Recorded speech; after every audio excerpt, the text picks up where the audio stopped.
A rebel teenage girl and her mother fail under a spell and switch bodies until they can't find a way to make peace and get along. What a way of being forced to bond, wouldn't you say? And that's why today in Flick Summary Freaky Friday, this unforgettable film opens with a widower mom, Tess, trying to wake up Anna, her daughter, for school, having a rather hard time while doing so. To be fair, waking up for school is no easy task. Anyway, we are introduced to their mother-daughter relationship, a particularly conflictive one, with your typical teenage girl versus protective mom struggles. You know the drill. While they're on their way to school, Anna and Tess spent the entire ride bickering, fighting and arguing with Henry, Anna's brother, making this a little extra hard for her to keep her cool. Why are you doing this? Of course, the angry daughter wastes no time in saying, I can't believe you!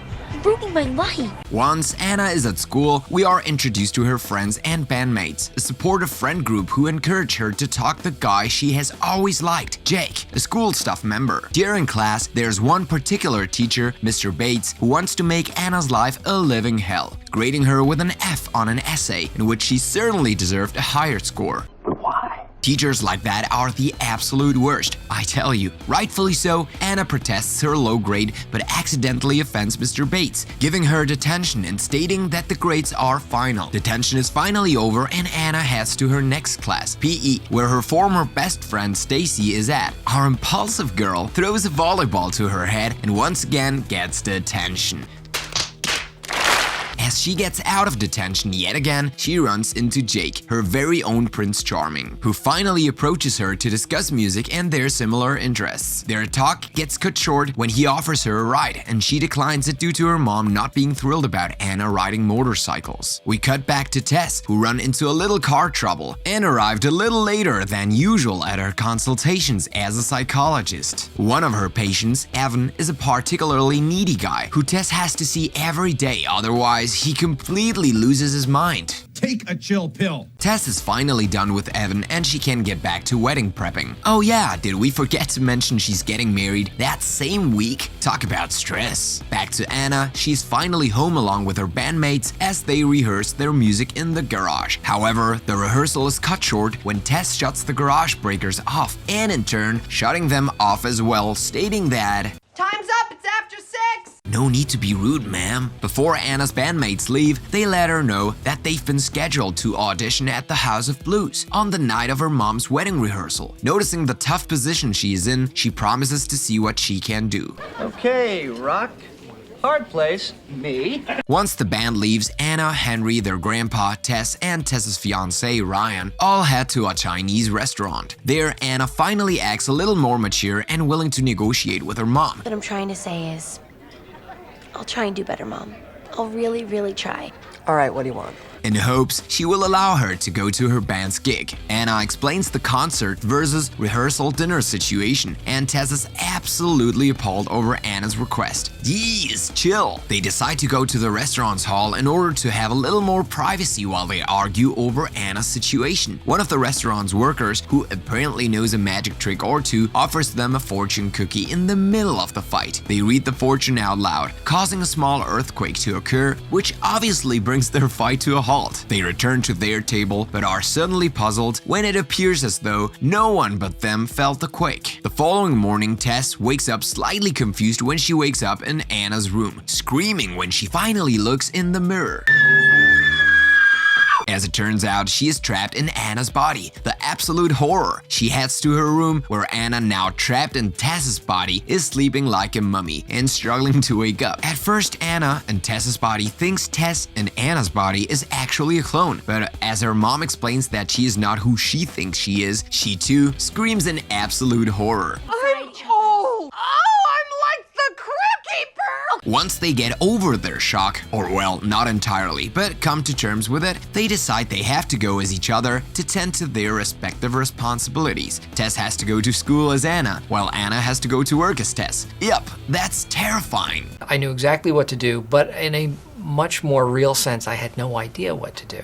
As they get to school, Anna asks Tess to play nice with Jake while they're in this situation, threatening her that if she doesn't, she will break up with Ryan. Whoa! Go Anna! While Tess walks down the unfamiliar school halls, she gets chatted up by Jake. And even if Tess attempts to keep the conversation going, she doesn't really follow whatever it is that he's saying. On the other hand, Ryan is attempting to kiss Anna in Tess's body, but manages to dodge it when he drops her off at her place. Oh, thank God.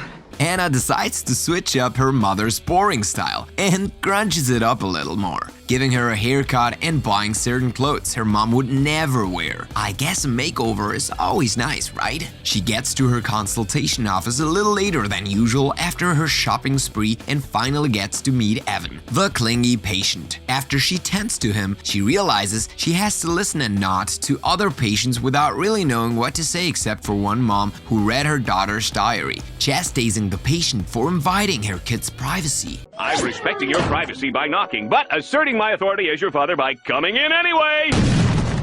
Same vibes, honestly. At school, Tess finally realizes the hard time and unfair treatment her teachers have been giving her, but manages to put that old Mr. Bates in his place. She realizes it's Elton Bates, a boy from Tess's school who invited Anna's mom to prom. Given that she rejected him, he is now on a personal vendetta against Anna. Anna then picks up Tess from school, sporting a brand new look on her mother's body, who of course is horrified. They decide to head to the Chinese restaurant and confront the workers that gave them the fortune cookies. She admits she was responsible for the switch, but explains that only an act of selfless love will switch them back. We're doomed.